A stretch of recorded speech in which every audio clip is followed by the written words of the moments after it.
Dad demanded $150,000 for raising me and wanted me to fund my golden child sister who got everything. So I told them my dying mom confessed that she's not his biological daughter and proved it with DNA tests. When I was growing up, it was obvious to everyone who the golden child was in my family. My sister, Amelia, could do no wrong in my dad's eyes. If she got a C in school, it was the teacher's fault. If I got an A, it was because I wasn't doing enough extracurriculars. My dad would brag about Amelia's dance recitals like she was the next prima ballerina while dismissing my academic achievements as nerd stuff. I can't say it didn't bother me, but after a while, you just learn to deal with it. Or at least I thought I had. Let me paint you a clearer picture of what growing up was like. Every morning before school, Dad would make Amelia these elaborate breakfasts, French toast, fresh fruit arrangements, the works. Meanwhile, I'd be lucky if there was any milk left for my cereal. When report cards came out, my straight-A's would get a nod while Amelia's C+ in English somehow warranted a celebratory dinner because she really tried her best. Even during Christmas, the presents under the tree told the same story. Amelia would get mountains of carefully wrapped gifts, while I'd usually end up with practical stuff like socks or school supplies. The favoritism got even more obvious after Mom got sick. I was 16, and Amelia was 14 when Mom was diagnosed with aggressive breast cancer. Those last 2 years of high school were brutal. While I was juggling AP classes, a part-time job at the local library, and helping take care of Mom, Dad was constantly focused on making sure Amelia didn't get too stressed by the situation. He even hired a private tutor to help her maintain her C average because she's sensitive and needs extra support. Meanwhile, I was staying up until 3 a.m. studying after spending hours helping Mom with her medication and cleaning up around the house. Mom passed away during my senior year, just 2 months before graduation. I remember Dad barely acknowledged my valedictorian speech because Amelia was having a really hard time and needed his attention. She ended up skipping the ceremony entirely, claiming it was too emotional for her, and Dad stayed home with her instead of watching me graduate. That one hurt more than I like to admit. The college years were a whole other level of unfair. Despite having a college fund set up by Mom before she passed, which mysteriously disappeared, Dad claimed it was used up by medical bills. I had to scramble for scholarships and student loans.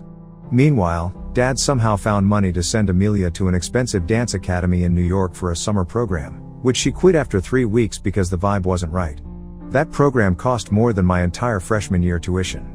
I worked my butt off in college, full course load, Dean's List every semester, plus 2 part-time jobs. One at the campus library during the day and another waiting tables at night. I lived off ramen and coffee, sharing a tiny apartment with 3 other girls to save money. During this time, Amelia was living at home, rent-free, finding herself through various expensive hobbies that Dad happily funded. There was the pottery phase, complete with a $2,000 wheel that's now collecting dust in the garage, the photography period, Dad bought her a professional grade camera, and let's not forget the brief stint as a professional food critic, which mostly involved Dad paying for expensive restaurants. After graduating summa cum laude, I landed an entry-level position at a consulting firm. The starting salary wasn't great, but I was determined to make it work. I lived in a sketchy studio apartment, took the bus everywhere, and brown bagged my lunches. Every spare dollar went toward paying off my student loans or building my emergency fund. Meanwhile, Amelia was on her 5th career change, this time deciding she wanted to be a yoga instructor. Dad, of course, paid for her certification, equipment, and even rented a small studio space for her, which she used for exactly 3 months before deciding she wasn't feeling fulfilled. The thing is, I didn't even mind their dynamic that much anymore because I'd created my own life. I had good friends, a growing career, and my own space. I kept my distance from family stuff, showing up for major holidays with a generic gift card and leaving before the drama could start. It worked for everyone, or so I thought. Over the past few years, I've really hit my stride professionally. Through a combination of hard work, strategic job moves, and some lucky breaks, I worked my way up to senior consultant. I managed to pay off my student loans early and even began building a decent investment portfolio.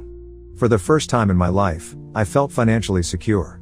I'm not flashy about my success, I drive a used Honda, live in a modest but nice apartment, and my biggest splurge is probably my weekly therapy sessions, which, honestly, have been worth every penny. But I guess word gets around, especially in the age of social media. The confrontation that happened last Saturday had actually been brewing for a while. A week before, I'd gotten some weird texts from Amelia asking about investment advice and whether I could help her start a business. I brushed them off with vague responses because I knew where that road led. Then Dad started calling more frequently, making odd comments about how successful children support their parents and sending me articles about family wealth management. So when they showed up at my door that Saturday morning, I wasn't completely surprised, just disappointed. Opening the door to find Dad and Amelia standing there felt like a scene from a bad movie. Dad didn't even wait for an invitation before pushing past me into my apartment. The first thing he did was look around and make a comment about how fancy my place was. It's really not, just a regular 2-bedroom apartment with IKEA furniture. Amelia flopped down on my couch like she owned the place, already scrolling through her phone. Then came the bombshell. Dad pulled out an actual spreadsheet. Yeah, he really did that, breaking down what he called my family obligations. He had calculated that I owed him roughly $150,000 for raising me. Apparently he'd kept receipts for everything from my childhood medical bills to school supplies. Plus, he wanted me to invest in Amelia's newest business idea, some sort of crystal healing spa concept that would only need about $75,000 to get started. The whole time he was talking, I could feel this weird calm settling over me. You know that moment in movies where everything goes quiet right before all hell breaks loose? It was exactly like that. I let him finish his whole presentation. I watched him show me his calculations, listened to Amelia chime in about how this was my chance to finally be a good sister, and heard Dad guilt trip me about how Mom would have wanted me to take care of the family. That's when I lost it. Like, really lost it. I started with the college fund, asked him point blank what really happened to Mom's savings. He stuttered something about medical bills, but I reminded him that Mom's insurance had covered most of those.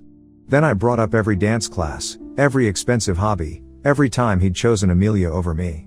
I even pulled up my old student loan statements on my phone to show him exactly how much debt I'd had to take on while he was bankrolling Amelia's finding herself phases.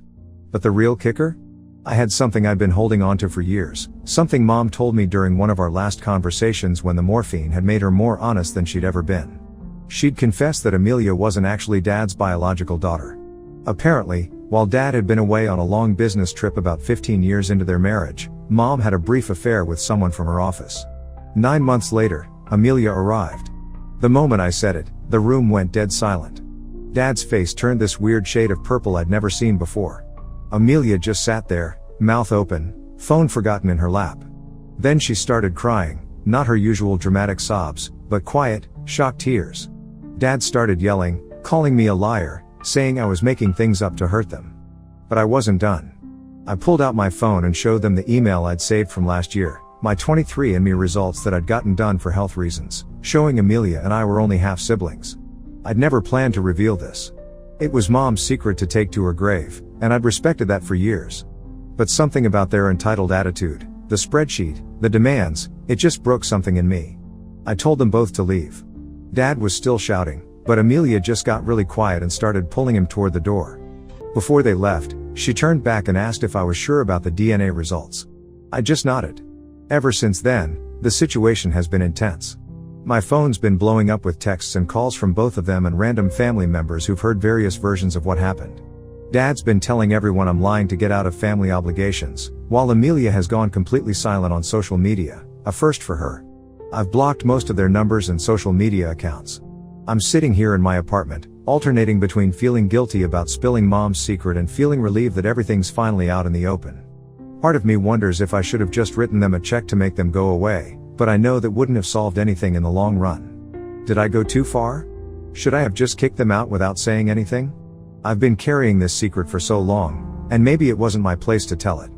But watching them waltz into my home, demanding money like they were entitled to it, after years of favoritism and emotional neglect, I just couldn't hold it in anymore. Am I the one who messed up here?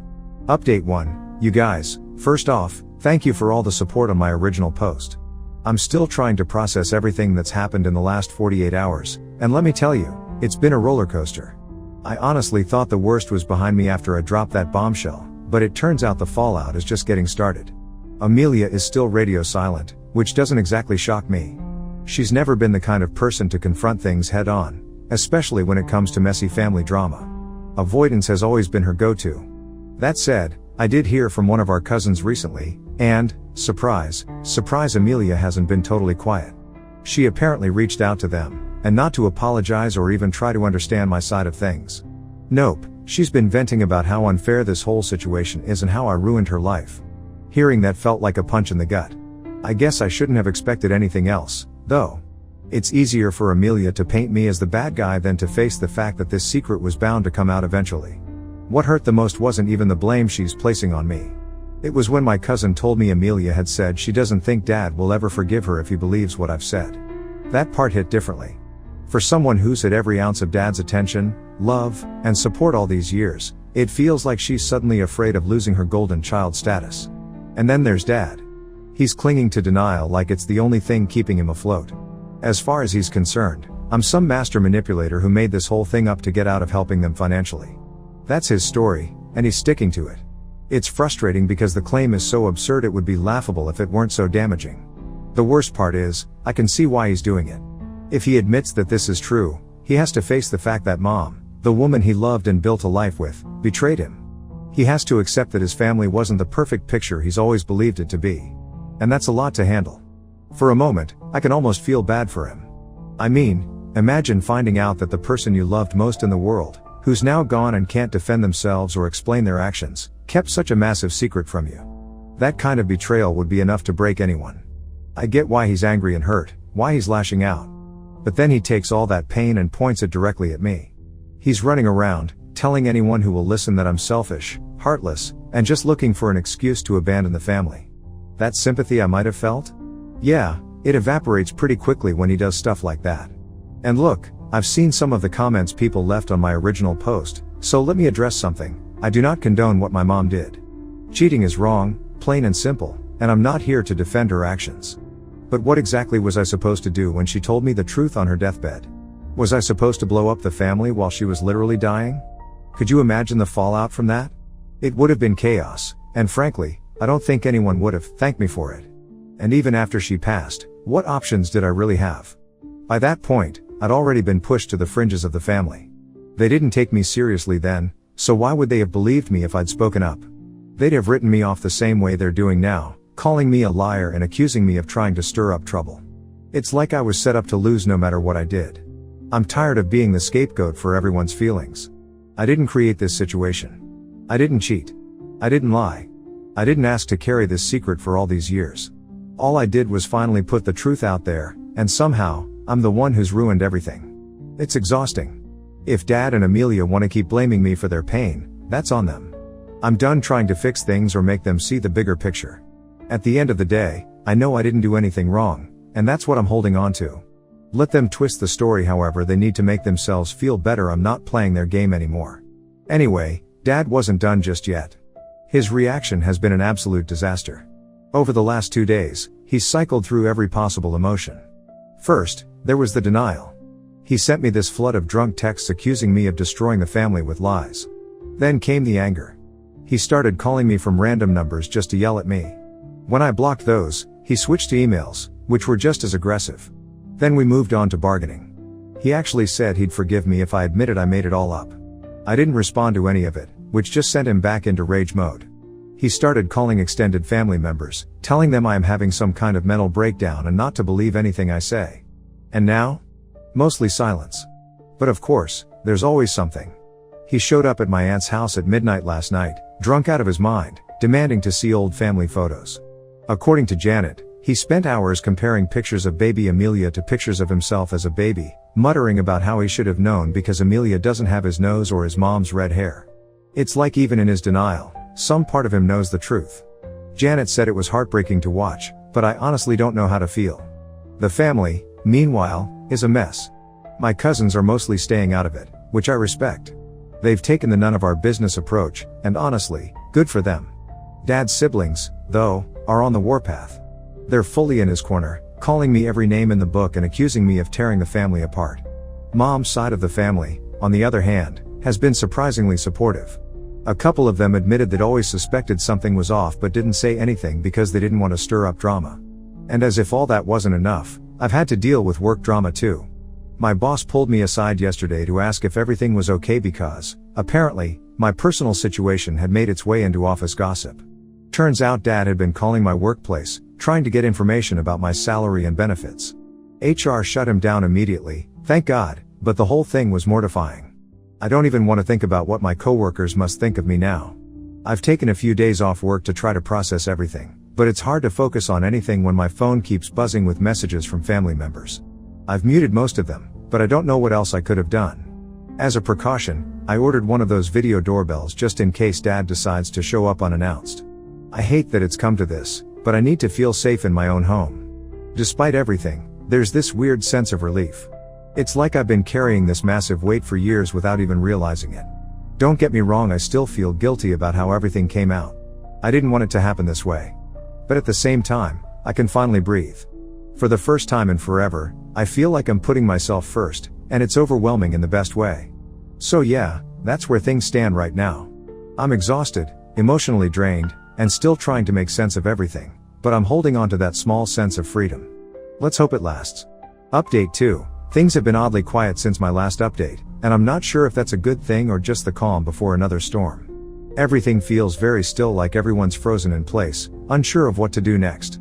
I've blocked both Dad and Amelia, at least temporarily, because the constant flood of messages and calls was doing nothing but wrecking my mental health. For the first time in ages, my phone is quiet, and while it's a relief, it's also unsettling. I decided to tell my employer about the situation, just in case Dad or Amelia tried to cause problems at work again. Thankfully, my boss was incredibly understanding.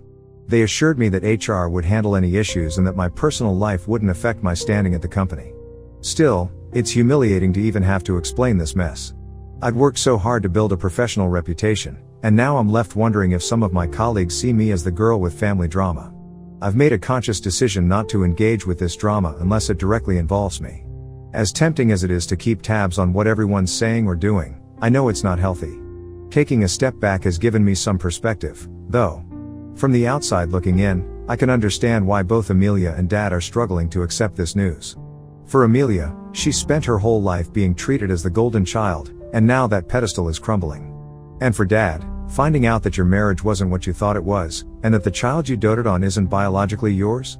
That's a brutal reality to face. But understanding their pain doesn't mean I'm excusing their behavior. They're both adults, and at some point, they need to take responsibility for how they're handling this.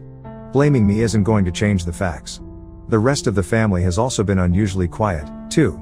It's like everyone's waiting for someone else to make the next move. I did hear from Aunt Janet, who said Dad has been staying with her on and off. Apparently, he's still in denial, but he's also started going through old photo albums and asking questions about Mom's past. Janet thinks he's trying to convince himself that this isn't true while also searching for proof that it is. It's a weird limbo, and I don't envy him one bit. I also got a message from one of Mom's old friends. She apologized for not reaching out sooner and said she felt guilty for not speaking up years ago. She told me more about the man Mom had an affair with Amelia's biological father. He's still in our old hometown, living a quiet life as a university professor. He apparently had no idea about Amelia and probably still doesn't. Part of me feels like someone should tell him, but another part of me wonders if that would just make everything even messier. For now, I'm just focusing on getting through each day. Work has been a welcome distraction, and I've been leaning on my friends more than ever. Update 3. Hey everyone, I'm sorry for disappearing for a while. After everything that's happened, I decided I needed a break from all the chaos, and honestly, I've been trying to figure out where I stand in all of this. It's been a lot, but I think I'm finally starting to see the light at the end of the tunnel. About a week ago, Amelia showed up at my apartment completely out of the blue. I hadn't heard a single word from her since the whole thing blew up, so to say I was shocked is an understatement. She looked like she'd been through hell. Her usual polished, Instagram-ready appearance was nowhere to be found. Her hair was a mess, her eyes were puffy and red like she'd been crying nonstop, and she had that exhausted, hollow look of someone who hasn't slept or eaten properly in days. Honestly, I almost didn't recognize her at first. When I opened the door, she just stood there for a moment, like she wasn't even sure she'd come to the right place. I didn't know what to expect, but the last thing I imagined was seeing Amelia in such a vulnerable state. She's always been the one who seemed so sure of herself, so confident. But this was a side of her I'd never seen before. Once I let her in, she kind of hesitated, like she wasn't sure if she was welcome. I didn't have the energy to argue or push her away, so I just motioned for her to sit down. For a few minutes, neither of us said anything. It was awkward, but I wasn't about to make the first move. Finally, she started talking, and let me tell you, I wasn't prepared for what she had to say. After going completely radio silent on me, Amelia had apparently thrown herself into uncovering the truth. She reached out to some of Mom's old friends, people I didn't even know she kept in touch with, and started asking questions. Through them, she managed to track down her biological dad. Hearing her talk about finding him was surreal. She told me about the moment she reached out to him and how he reacted. The guy had absolutely no idea she even existed. Imagine living your life and then suddenly finding out you have a grown daughter. She said he was completely shocked at first, which makes sense. I can't even begin to imagine what that would be like for either of them. Apparently, when they finally met in person, they ended up talking for hours. Amelia admitted to me that she had been in denial for a long time, convincing herself that this whole thing couldn't be true even when the signs were right there in front of her. Meeting her biological dad, though, changed everything. She said it made her realize that ignoring the truth wasn't doing anyone any favors, least of all herself. After that, she decided to talk to Dad about everything. According to her, that conversation was one of the hardest things she's ever done. She said Dad didn't yell or accuse her of anything, but he completely broke down. She described it as this raw, heartbreaking moment where all of his pain and confusion just came pouring out. He didn't say much, but she could tell he was devastated. She tried to explain to him that meeting her biological dad wasn't about replacing him or pushing him away. For her, it was about understanding a part of herself she'd been missing. She said she saw how much that hurt Dad, but she couldn't keep pretending anymore. Apparently, he just nodded and didn't say much. It was heavy, even just hearing about it secondhand. Her biological dad, on the other hand, seems eager to build a relationship with her now that the initial shock has worn off. Amelia seemed cautiously optimistic about it. She said it feels weird trying to connect with someone who's technically a stranger but also a part of her. I told her it's okay to take her time and not rush into anything. This is uncharted territory for both of them, and there's no right way to handle it. Then, a few days after Amelia's visit, Dad called me. It was a short conversation, but I could tell he wasn't in a good place. He said he knew about Amelia meeting her biological dad, and while he claimed to be happy for her, I could hear the disappointment in his voice. I think he feels like he's losing her, like this revelation has created a distance between them that can't be bridged. What really caught me off guard was when he said he's decided to move to Florida to stay at his parents' old house. He said he needs a fresh start. I didn't really know what to say, so I just kept it simple, okay and take care. The call ended pretty quickly, and I just sat there for a while, trying to process it. Since then, things have been eerily quiet. I haven't heard much from either Amelia or Dad, and honestly, I'm fine with that. After everything, I'm still waiting for an apology, something that acknowledges the years of hurt and favoritism, the way they both treated me like an afterthought. But at this point, I'm not holding my breath. I've realized that I can't force anyone to acknowledge the hurt they've caused me or to apologize for it. But what I can do is decide how much of myself I'm willing to give to people who don't seem to value me. And right now, the answer is, not much. That doesn't mean I'm cutting them off completely, at least not yet. But I'm definitely not going out of my way to reconnect. I've spent so much of my life trying to earn my family's approval, and now, for the first time, I don't feel the need to anymore. It's freeing, in a way. Life has been quieter since then. I've thrown myself back into work and started focusing on things that bring me joy. My kickboxing class has been a lifesaver.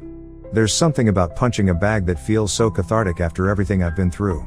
I've also started journaling, which is something my therapist suggested. Writing down my thoughts has helped me process everything and let go of some of the lingering anger and frustration. To everyone who's been following my life story, thank you for your kind words, support, and even your tough love. You all helped me feel less alone during one of the hardest times in my life, and I'll always be grateful for that. For now, I'm focusing on myself and taking things one day at a time. I don't know what the future holds for my relationships with Dad or Amelia, but I do know that I'm finally prioritizing my own happiness, and that feels like a step in the right direction.